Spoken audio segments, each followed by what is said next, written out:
सलाम, नमस्ते, सत श्री अकाल। आप सभी का स्वागत है बुकवर्म्स डिलाइट चैनल पर। आज हम 13 things mentally strong parents don't do किताब का सारांश साझा कर रहे हैं। इस किताब को एमी मोरन ने लिखा है और इसमें बताया गया है कि मानसिक रूप से मजबूत पेरेंट्स कौन सी 13 गलतियां नहीं करते ताकि उनके बच्चे मानसिक रूप से मजबूत बन सकें। चलिए जानते हैं इन 13 बातों को। मेंटली स्ट्रांग पेरेंट्स जिम्मेदारी को समझते हैं।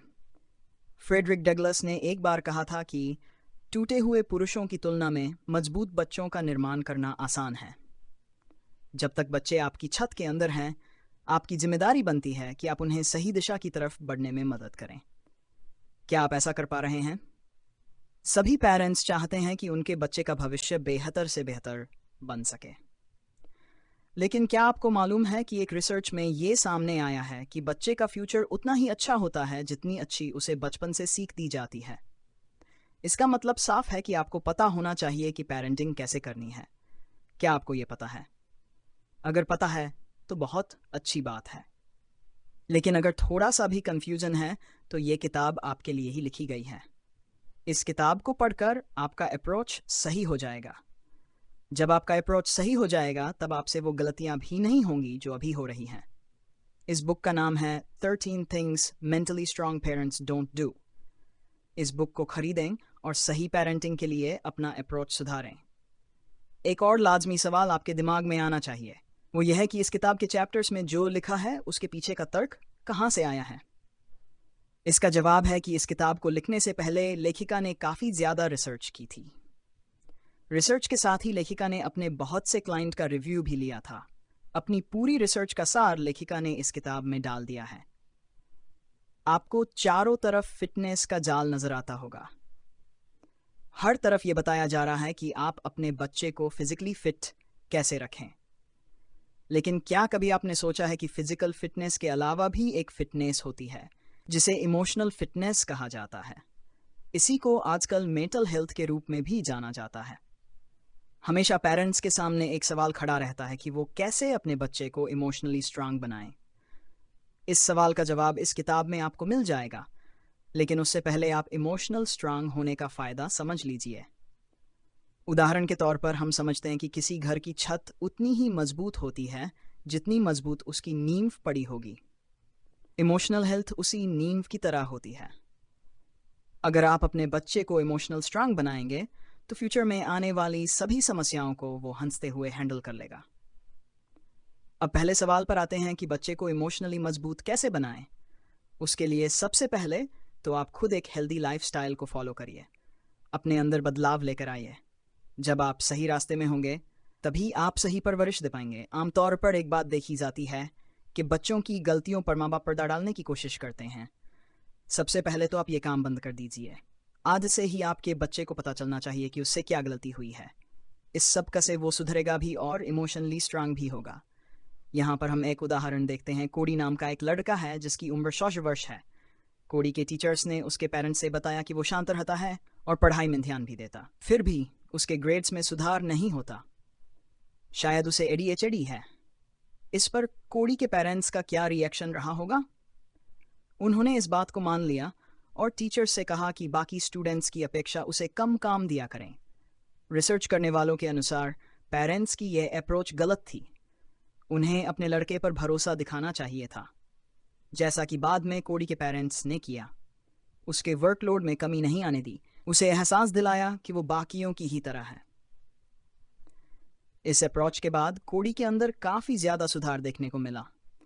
उसके ग्रेड्स भी पहले से बेहतर हो चुके थे। जो पेरेंट्स खुद मेंटली स्ट्रांग होते हैं वे कभी भी अपने बच्चों को जिम्मेदारी से भागना नहीं सिखाते हैं, बल्कि डटकर उसका सामना करना सिखाते हैं। फाइनली, अपने बच्चे को सिखाएं कि वो सकारात्मक विचारों के साथ आगे बढ़े और नकारात्मक विचारों से बचे। नकारात्मक सोच वाले लोग हर बात की जिम्मेदारी दूसरे के कंधे पर डाल देते हैं।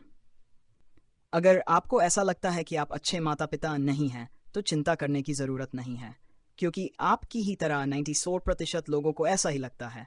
आखिर ऐसा हो क्यों रहा है?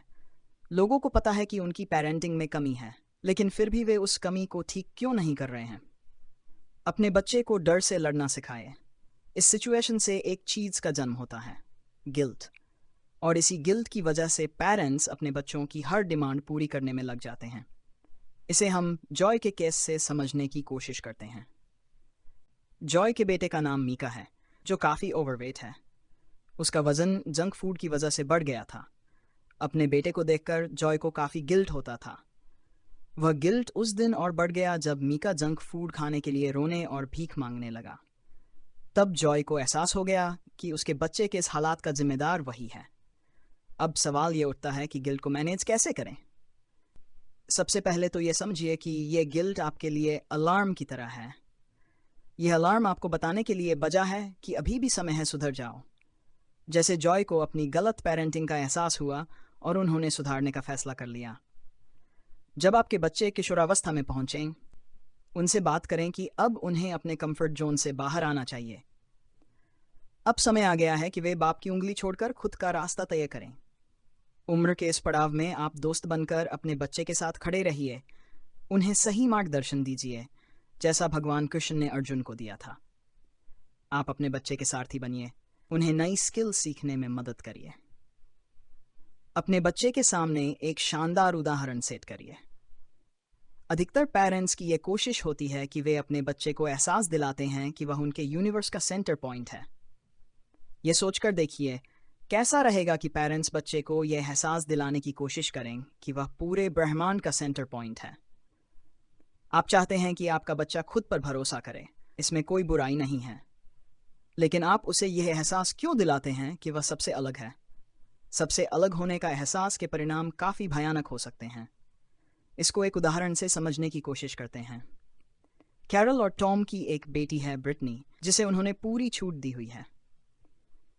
इस छूट की वजह से ब्रिटनी के अंदर यह भावना आ गई कि वह स्पेशल है। एक दिन जब ब्रिटनी के पापा उसके कॉलेज गए तो उन्हें पता चला कि बाकी बच्चे उनकी बेटी को मीन समझते हैं। तब जाकर उन्हें एहसास हुआ कि इसके पीछे उन्हीं की गलती है।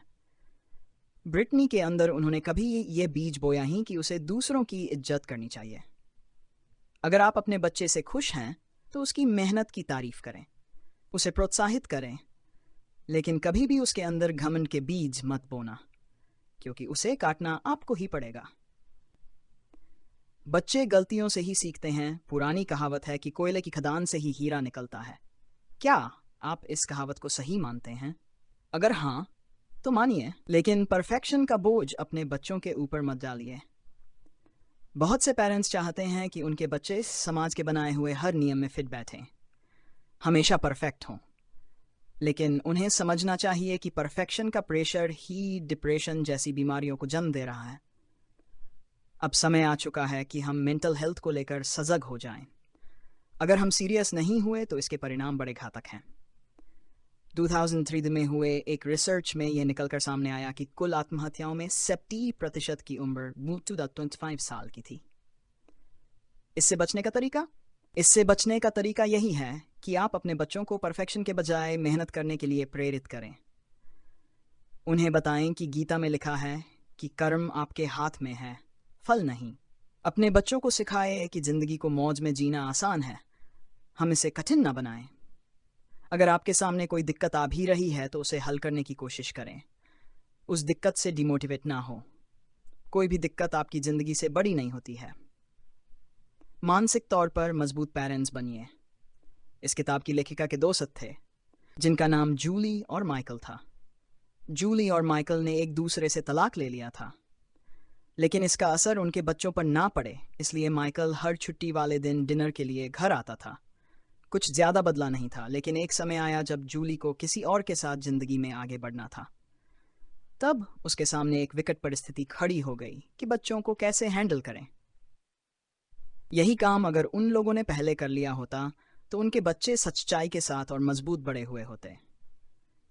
जब बच्चे देखते हैं कि उनके माता पिता अलग हो रहे हैं तो उन्हें अच्छा नहीं लगता है, लेकिन इस सिचुएशन से वे जिंदगी के बारे में काफ़ी कुछ सीख सकते हैं। बच्चों को दर्द को समझने और झेलने का सबक, जो बच्चे बचपन से ये नहीं सीख पाते कि दर्द को कैसे झेलना है, उन्हें जवानी में भी इसकी आदत नहीं पड़ती। जूली ने सोचा था कि वह सही कर रही है बच्चों के सामने दूसरी तस्वीर पेश करके, लेकिन उसे सच्ची तस्वीर पेश करनी चाहिए थी। अगर उसने सही तस्वीर पेश की होती तो उसके बच्चे आज इस सिचुएशन के लिए तैयार होते। जब आप दर्द को समझने लगते हैं और उससे डील करने लगते हैं, बजाय कि उससे भागने के, तो आप एक बेहतर और मजबूत इंसान बनकर सामने आते हैं। बच्चों को भावनाओं से दूर मत रखिए, उन्हें जिंदगी समझने दीजिए। पेरेंट्स अक्सर चाहते हैं कि उनके बच्चे नेगेटिव माहौल से दूर रहें, लेकिन बच्चों को इस माहौल से डील करना भी सीखना पड़ेगा। जीवन के सफ़र में हमेशा सब कुछ पॉजिटिव नहीं रहेगा। जब आपके बच्चे नेगेटिव इमोशन से डील करना सीख रहे होंगे, तब उन्हें एक सपोर्ट सिस्टम की ज़रूरत होगी। आप वो सिस्टम बनकर रहिए। आपको उन्हें सिखाना पड़ेगा कि इमोशन को कैसे हैंडल करना है। इमोशन चाहे पॉजिटिव हो या नेगेटिव, इंसान का स्थिर रहना बहुत ज़रूरी होता है। आप अपने बच्चों को वो स्थिरता सिखाइए। पेन स्टेट ने अपनी रिसर्च में पाया है कि 5 साल की उम्र में जिन बच्चों को ज़्यादा सोशल एक्सपोजर मिलता है, वो बच्चे अपने जीवन में जल्दी सेटल होते हैं। इमोशनल इंटेलिजेंस कैसे सिखाएं? इसका सिंपल सा जवाब है, बात करिए। परिवार के साथ एक टेबल पर बैठकर बात करने से कई मुद्दे सुलझाते हैं। पहले आप अपनी भावनाओं को अपने बच्चों के साथ शेयर करिए। फिर आप देखेंगे कि आपके बच्चे भी अपने दिल के जज्बात आपसे शेयर कर रहे होंगे। उनको बताइए कि अपसेट होना भी नॉर्मल है। मूड बूस्टर सिखाएं। इससे उन्हें पता चल जाएगा कि एक इमोशन से बंध कर नहीं रहना है।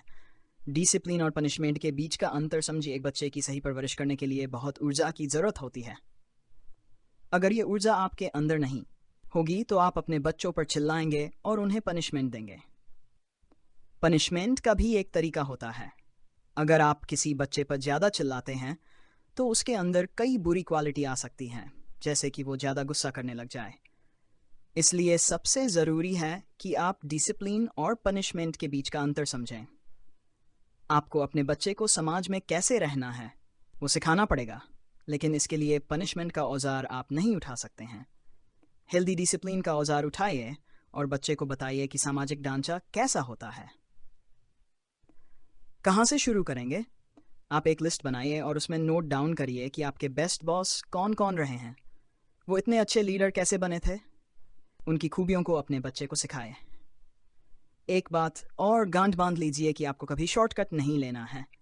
भले ही छोटा रास्ता कितना लुभावना हो, लेकिन आपको हमेशा सही रास्ते पर चलना है।